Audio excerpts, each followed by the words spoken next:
नमस्कार दोस्तों। भारत बहुत बुरे दौर से गुजर रहा है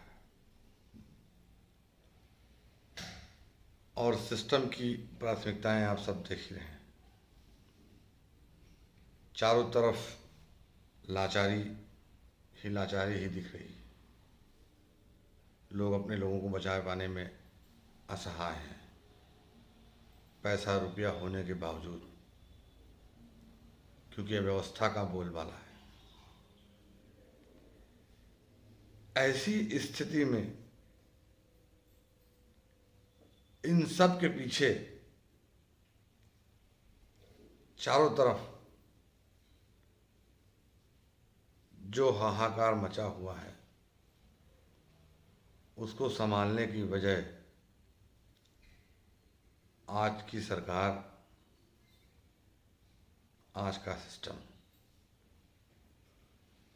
वो किस तरह से इसको संभाल रहे हैं मैं नहीं समझ पा रहा। दोस्तों, सरकार एक तरफ लाशों का अंबार लगा हुआ है, लोग अपने लोगों को खो रहे हैं। ये सरकारी सिस्टम को, सरकार के लोगों को नहीं दिख रहा है। अभी अभी पश्चिम बंगाल में चुनाव हुआ है, वहाँ बड़ी बहुमत से एक दल की सरकार बनी है, तो वहाँ दंगे फसाद, हत्या, लूट, बलात्कार, अपहरण सब होने लगा। तब जब जिम्मेदारी केंद्रीय चुनाव आयोग की है तब, और उसको लेकर के सरकार के कुछ नुमाइंदे और सिस्टम के लोग धरने पर बैठे हैं। अब सोचिए, लाशों पर राजनीति करने की इनकी पुरानी आदत है।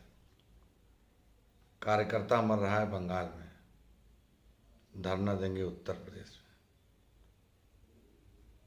में। ये हमेशा यही करते हैं। इनका सिस्टम के साथ ऐसे ही नाता रहता है। आपको ज़रूरत होगी बुखार की तो दवा देंगे आपको शुगर की, आपको ज़रूरत होगी शुगर की दवा की तो आपको देंगे बीपी की दवा। इस तरह का अव्यवस्था फैलाना ही ऐसी सरकारों का और ऐसी पार्टियों का सिस्टम है। बहुत ही दोहरे चरित्र के लोग हैं। ये चरित्र लाते कहाँ से हैं पता नहीं चलता, आज तक पता नहीं चला। दोस्तों, आप सब आम जनमानस इस प्रश्न पे गौर कीजिए कि एक ममता बनर्जी, अकेली महिला मुख्यमंत्री, सूती धोती, हवाई चप्पल पहनकर संघर्ष करने वाली, बहुत ही निचले तबके से उठकर आने वाली, उसको ये सब मिल करके भ्रष्ट, करप्ट सब बता रहे हैं। और एक चाय बेचने वाले को आपने आज तक सवाल नहीं उठाया। उसकी गरीबी को आपने जो है बड़ा आडंबर बना करके लोगों के सामने पेश किया।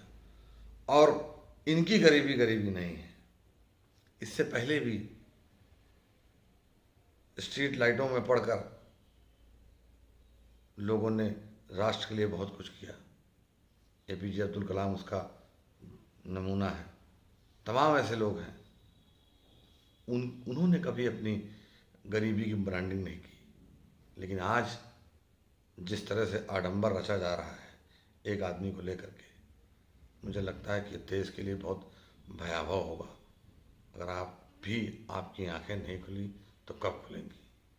जागिए।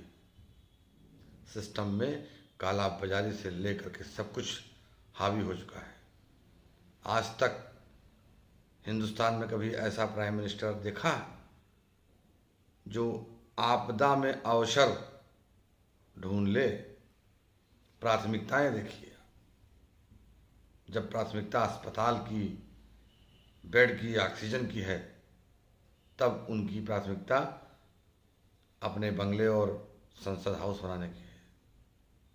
शर्म कीजिए, अगर शर्म हया बची हो तो कुर्सी छोड़ दीजिए, और नहीं छोड़ सकते तो ज़मीन पर उतर कर देख लीजिए हकीकत क्या है।